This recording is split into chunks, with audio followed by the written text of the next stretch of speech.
Control system की online lecture series में आपका स्वागत है।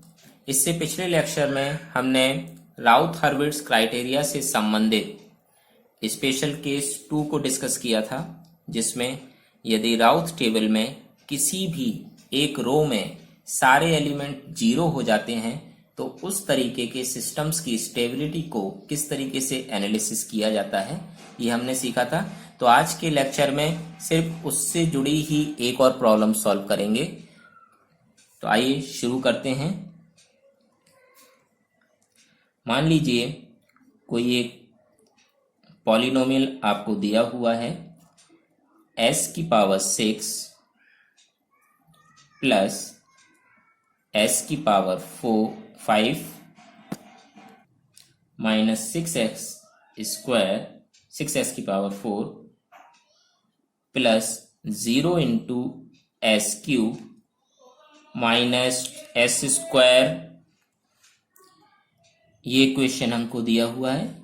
अब इससे हम सबसे पहले राउथ टेबल बना लेते हैं। राउथ टेबल के लिए s की पावर 6, s की पावर 5,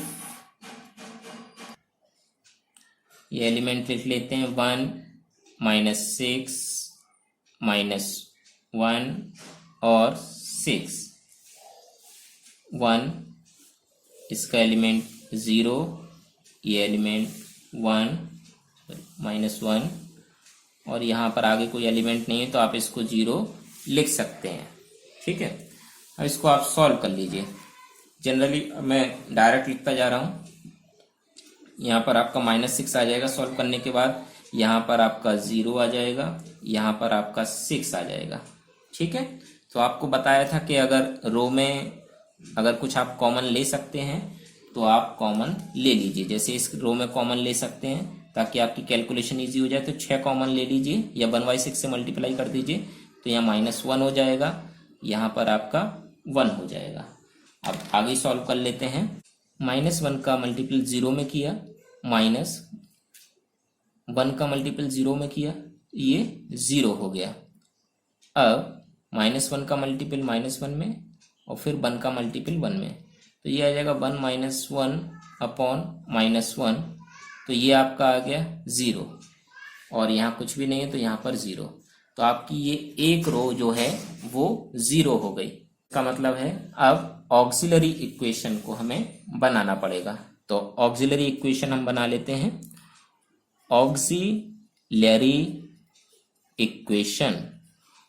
इक्वेशन का तरीका हमने बताया था पिछली क्लास में कि जो रो 0 है उसके ऊपर के एलिमेंट से बनती है।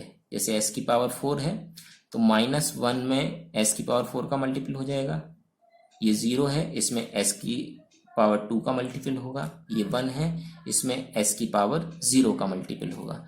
तो auxiliary equation PS equals to -s की power 4 plus 0 into s square plus 1 into s की पावर 0।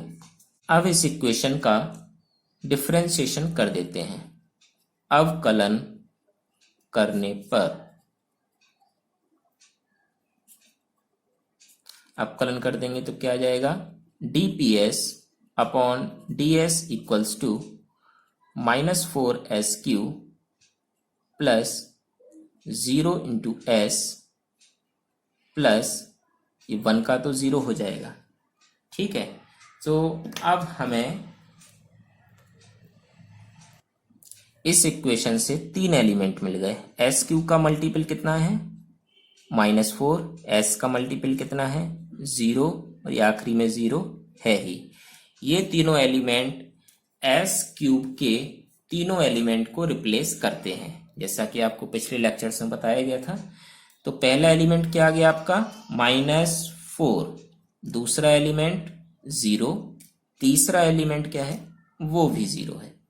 ठीक है, सो अब जो आपका अगला रो है s² का, इसको आप सॉल्व कर लेते हैं। यहाँ पर -4 है, इसके ऊपर -1 है, इसका मल्टीपल इसमें माइनस इसका मल्टीपल इसमें किया, तो ये आप सॉल्व करेंगे तो ये 0 आ जाएगा। ओके, एस स्क्वायर का जो रूल है 0 और 1 कैलकुलेट होकर आ गया। ये 1 कैसे कैलकुलेट हुआ ये देखिए, -1 दिस, यहाँ पर -1 है, -4 है, 1 है और 0 है। इसका मल्टीपल -1 और -4 का माइनस इसका मल्टीपल डिवाइडेड बाय -4, तो ये आपका 1 आ जाता है। ओके, अब यहाँ पर देखिए एक स्थिति और आ गई आपके सामने। कौन सी स्थिति? कि जब आपके पहले कॉलम में 0 आ जाए, जो हमने पिछले लेक्चर में पिछले लेक्चर में पढ़ी थी 2 लेक्चर पहले, कि अगर किसी कॉलम में एक 0 उपस्थित हो जाए, सॉरी पहले कॉलम में अगर एक एलिमेंट 0 हो जाए तो उसको किस तरीके से सॉल्व करते हैं। तो उसमें आपको बताया गया था कि इस 0 को हम रिप्लेस कर देते हैं किसी एक एप्सिलॉन से और फर्दर उसको सॉल्व कर लेते हैं। तो सॉल्व कर लीजिए आप इसको, यहाँ s की पावर 1 होगा, तो यहाँ का एलिमेंट क्या है? एप्सिलॉन और 1। ऊपर का एलिमेंट क्या है आपका? ऊपर का एलिमेंट है आपका -4 और 0। S1 का सॉल्व कीजिए, एप्सिलॉन इंटू ऊपर का एलिमेंट क्या है? 0, तो ये 0 हो गया, माइनस -4 इंटू 1, तो -4 आएगा, माइनस माइनस ये प्लस हो जाएगा, अपॉन एप्सिलॉन। सो ये आ गया आपका 4 अपॉन एप्सिलॉन। आगे कोई एलिमेंट नहीं है तो यहाँ पर 0 हो जाएगा। आगे जब S0 के लिए सॉल्व करेंगे तो ऊपर के एलिमेंट क्या क्या हैं? एप्सिलॉन 1, 4 अपॉन एप्सिलॉन और 0। इसमें मैंने आपको बार बार बताया है कि जब S0 के लिए एलिमेंट लिखते हैं तो S स्क्वायर का सेकंड वाला एलिमेंट आता है कैलकुलेट होने पर, ये आप कैलकुलेट कर सकते हैं। सो ये हमारी राउथ टेबल कंप्लीट हो गई है। अब क्योंकि इसमें एक केस और इंक्लूड हो गया है एप्सिलॉन वाला, तो इसमें हमको एप्सिलॉन की पॉजिटिव और एप्सिलॉन की नेगेटिव वैल्यूज के लिए चिन्ह परिवर्तन की संख्या निकालनी होगी। ठीक है, हमने 2 लेक्चर पहले ये कंसेप्ट सीखा था। तो मान लीजिए पहले कि जब एप्सिलॉन की वैल्यू प्लस पॉजिटिव है, और पॉजिटिव में हम जनरली +1 कंसीडर करके उसको एनालिसिस करते हैं, तो हम +1 करके एनालिसिस करेंगे। तो पहले कॉलम पे नजर रखेंगे बस। पहले कॉलम में क्या है? पहले कॉलम में पहला एलिमेंट क्या है आपका? 1, तो ये पॉजिटिव है।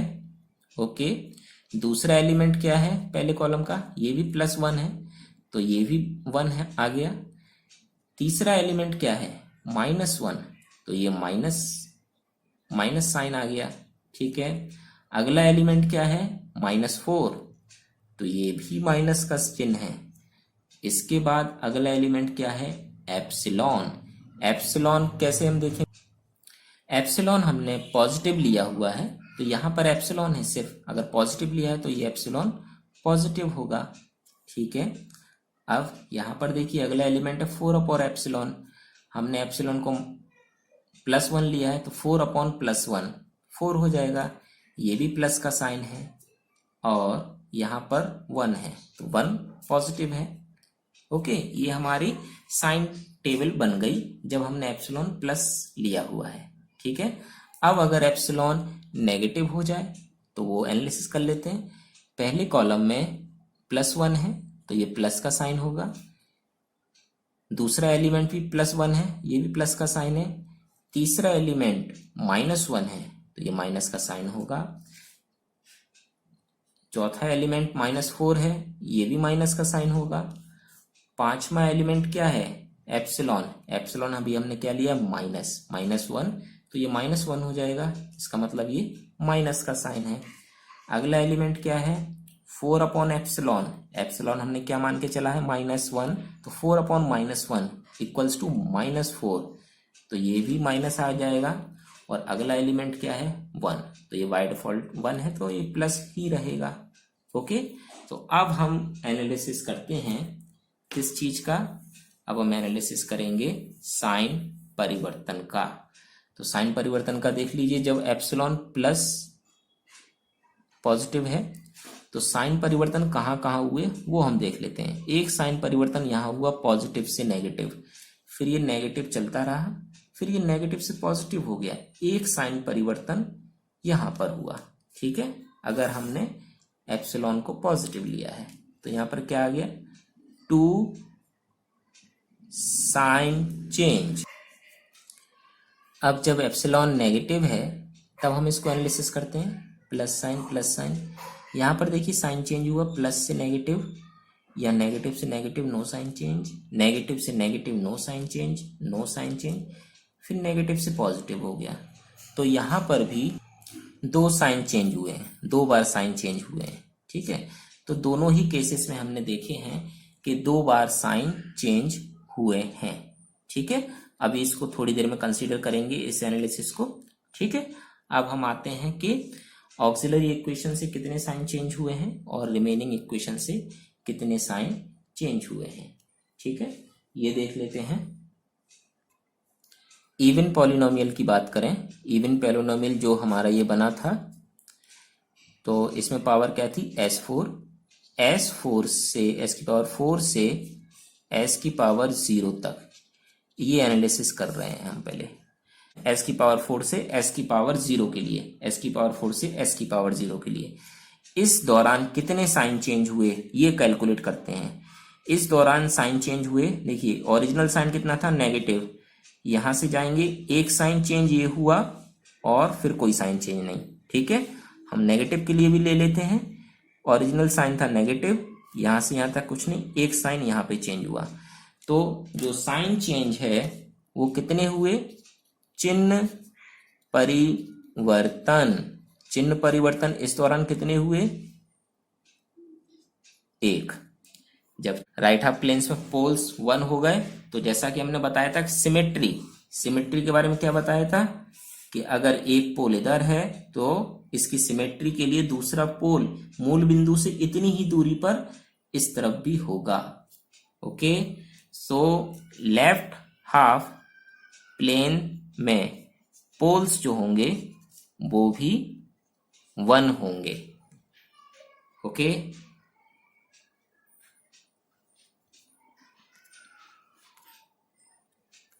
और जो हमारी ऑक्सिलरी इक्वेशन है वो कितने ऑर्डर की है, 4 की। मींस ऑक्सिलरी इक्वेशन से 4 पोल निकलने चाहिए, लेकिन हमें कितने का आइडेंटिफिकेशन हुआ, अभी सिर्फ 2 पोल का, एक राइट में और एक लेफ्ट प्लेन में। तो जो बाकी के 2 पोल होंगे वो होंगे जे ओमेगा एक्सिस पर पोल, जे ओमेगा एक्सिस में पोल जो हो जाएंगे बाकी के 2 हो जाएंगे, ठीक है। तो S की पावर 4 से S की पावर 0 तक हमारे पोल्स की पोजीशन आ गई। अब बाकी रिमेनिंग पॉलिनोमियल कितना बचा, S की पावर 6, S की पावर 5। तो हम कंसीडर करेंगे S की पावर 6 से S की पावर 4 तक। इसमें देख लेते हैं कितने साइन चेंज हुए। तो S6 से S4 की ओर जाएंगे, तब देखिए क्या एनालिसिस निकलता है। चिन्ह परिवर्तन कितने हुए आप देखिए, चिन्ह परिवर्तन देखिए, प्लस प्लस माइनस चिन्ह परिवर्तन हुआ 1। चिन्ह परिवर्तन 1 है तो राइट हाफ में पोल्स जो हैं वो कितने हो गए, 1, ठीक है। अब कितने पोल होने चाहिए थे, सिर्फ 2 पोल होने चाहिए थे, क्योंकि 4 पोल तो हम एनालिसिस कर चुके हैं। यहाँ पर टोटल पोल थे 6, 4 का एनालिसिस हो चुका है, 2 पोल्स का एनालिसिस कर रहे हैं। 2 पोल्स में एक पोल्स हो गया राइट हाफ पोल्स, तो एक जो बाकी का बचा है वो काय में आ जाएगा, लेफ्ट हाफ पोल्स में। ये आ गया लेफ्ट हाफ पोल्स में। सो इस स्थिति में जो ऑक्सिलरी इक्वेशन के अलावा पोल होते हैं उसके लिए हम वही नियम फॉलो करते हैं जो हम अब तक अपनी पिछली प्रॉब्लम्स में करते आए हैं। क्या नियम है, नियम है नंबर ऑफ साइन चेंज को काउंट करना, चिन्ह परिवर्तन की संख्या को पता करना। तो चिन्ह परिवर्तन 1 है जितने चिन्ह परिवर्तन होते हैं उतने राइट हाफ में पोल होते हैं और बकाया पोल लेफ्ट हाफ में होते हैं। तो ओवरऑल अगर हम इसको लिखेंगे, ओवरऑल फाइनल रिजल्ट अगर हम लिखना चाहें, फाइनल रिजल्ट अगर इसका लिखना चाहें तो क्या आएगा?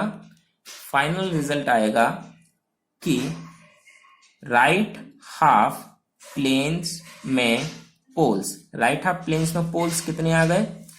देखिए ऊपर एनालिसिस से एक पोल ये था और एक पोल यहां पर आया, दो राइट हाफ प्लेन्स में पोल आ गए। अब है लेफ्ट हाफ प्लेन्स में पोल्स, लेफ्ट हाफ प्लेन्स में पोल ऊपर देखिए कितने हैं, इस एनालिसिस में 1 थे और यहां पर भी 1 आया, ठीक है, तो ये भी 1 + 1 2 हो गए। अगला है जे ओमेगा एक्सिस में पोल्स, यहां पर कितने थे? ऊपर एनालिसिस में 2 थे, यहां पर कोई पोल नहीं था, तो ये भी 2 आ गए। तो ओवरऑल जो पोल्स थे राइट हाफ, लेफ्ट हाफ और जे ओमेगा में, तीनों ही में 2-2 पोल्स की एनालिसिस हो गए। अब ये सिस्टम क्या होगा? स्टेबल होगा या अनस्टेबल?